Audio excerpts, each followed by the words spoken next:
તળાવો ભરવાની યોજના લુણાવાડાના નવનાર ગામના લોકો માટે અભિશાપ બની છે। કરોડોના ખર્ચે મહીસાગર નદીમાંથી પાઇપલાઇન દ્વારા 3 તાલુકાના તળાવો ભરવાની કામગીરી શરૂ કરવામાં આવી, પરંતુ આ યોજના સ્થાનિક ગામ લોકો માટે મોટી સમસ્યા બની। અહીં તટ વિસ્તારમાં પથ્થરો હોવાથી ટોટા મૂકી બ્લાસ્ટ કરવામાં આવી રહ્યા છે, જેના કારણે લોકો ભૂકંપ જેવા આંચકા અનુભવે છે। ઘરોમાં નુકસાન થાય છે, તો બીજી તરફ ગ્રામજનોનો આરોપ છે કે કામગીરી શરૂ કરતા પહેલા ગ્રામ પંચાયતની કોઈ મંજૂરી પણ લેવાઈ નથી। કોન્ટ્રાક્ટરને વારંવાર રજૂઆત કરવા છતાં પણ બ્લાસ્ટ કરવાનું બંધ નથી કરતા, જેથી સ્થાનિક લોકો રોષે ભરાયા છે। મુખ્યમંત્રી સહિત જિલ્લા કલેક્ટરને લેખિતમાં રજૂઆત કરવામાં આવી છે, સાથે નિરાકરણ નહીં આવે તો આંદોલનની ચીમકી પણ અપાઈ છે।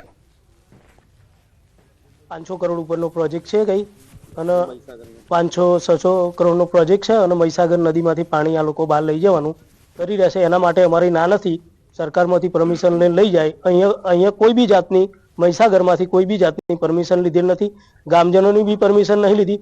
ખાલી ઠરાવ માગ્યો તો ઠરાવ એવી રીતે માગ્યો છે અમારી જોડે કે અમે અહીંથી 3 તાલુકામાં પાણી સરળતા રીતે લઈ જવા માંગીએ છીએ, એવી રીતે પાણીનો ઠરાવ માગ્યો છે। બ્લાસ્ટિંગનો ઉપયોગ કરે છે અને અતિ તીવ્રતાનું બ્લાસ્ટિંગ કરે છે આ લોકો। તો અહીંયાથી નજીકના આજુબાજુ ગામોમાં અહીંયા મંદિર છે, એ મંદિરમાં પથ્થર નેચરલ સ્થળ અહીંયા આવેલું છે, ત્યાં બી પ્રોબ્લેમ થાય છે। ગામડામાં અંદર ગારોમાં તિરાડો પડી ગઈ છે।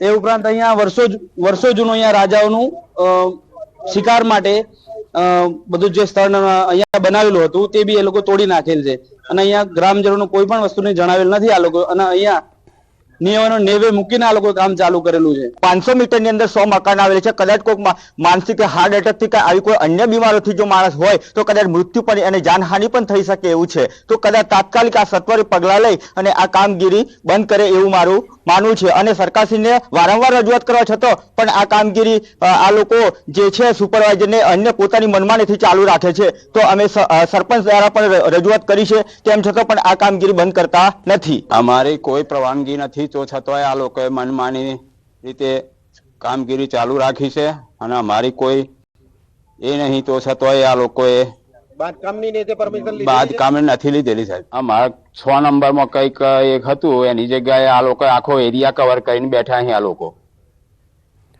જૂનાગઢમાં કેશોદના પાણખાણ ગામે ધીંગાણું સર્જાયું। ખેતરના શેઢાની તકરારમાં એક વૃદ્ધની હત્યા થઈ ગઈ। 2 જૂથ વચ્ચેના ઝઘડામાં 5 લોકો ઇજાગ્રસ્ત થયા છે। તમામ ઘાયલોને 108 મારફત કેશોદ સરકારી હોસ્પિટલ ખસેડાયા છે। ગંભીર ઇજાગ્રસ્ત 2 વ્યક્તિને જૂનાગઢ રિફર કરાયા, જેમની હત્યા કરવામાં આવી તે પાણખાણ ગામના હોવાનું જાણવા મળ્યું। પોલીસે ઘટના સ્થળે પહોંચીને તપાસ હાથ ધરી છે।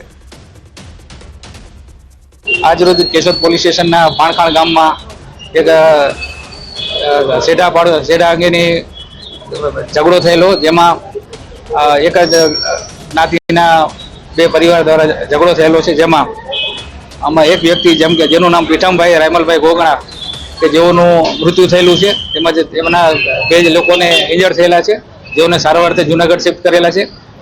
તે જ રીતે સામેના પક્ષમાં પણ 3 જણાને ઈજા થયેલી છે અને એ લોકોના પણ 5-7 જણા વિરુદ્ધ ઈજા થયેલી છે અને હાલમાં બનાવડી જગ્યાએ પણ પોલીસ મૂકી દેવામાં આવી છે। ધોરાજીમાં રાજાશાહી સમયની સરકારી હોસ્પિટલની બિલ્ડિંગના રિનોવેશનને લઈને વિવાદ થયો છે। જિલ્લા કોંગ્રેસ પ્રમુખે ગંભીર આક્ષેપો કર્યા। બિલ્ડિંગના પુનઃનિર્માણ કાર્યમાં ભ્રષ્ટાચારના ગંભીર આક્ષેપો થયા। રિનોવેશન માટે 1.5 કરોડ રૂપિયા ફાળવવામાં આવ્યા। આ પહેલા પણ હોસ્પિટલના કામોમાં ભ્રષ્ટાચાર થઈ ચૂક્યો છે, ત્યારે ફરી વખત આવું ન થાય તે માટે ધ્યાન રાખવું જરૂરી બન્યું છે। ફરીથી આ જ બિલ્ડિંગનું રિનોવેશન કામ માટે 1.5 કરોડ રૂપિયાની ફાળવણી કરવામાં આવી છે। ક્યાંક ને ક્યાંક પીઆઈયુ દ્વારા આ હોસ્પિટલના સમારકામમાં, હોસ્પિટલના રિનોવેશનમાં મોટે પાયે ભ્રષ્ટાચાર આચરવાના કરતૂતો ઊભા કરવામાં આવી રહ્યા છે। પુરાણું બિલ્ડિંગ છે, રાજાશાહી વખતનું છે, એને પાડવાનું નથી, ફક્ત રિનોવેશન છે। રિનોવેશનમાં એમાં કોટા સ્ટોન ફિટિંગ છે, ફ્લોરિંગ છે, એમાં ઇલેક્ટ્રિફિકેશન છે, જે ટોયલેટ બાથરૂમ રિપેરિંગ છે, અને જે પણ ક્ષતિગ્રસ્ત થઈ ગયું હોય હોલ સીલિંગ તમામ કામ સરકારશ્રી અમારે જે પીઆઈયુના ચીફ એન્જિનિયર છે એના દ્વારા ઓર્ડર આપવામાં આવેલ છે અને એનો અંદાજિત ખર્ચ 1.5 કરોડ રૂપિયા છે।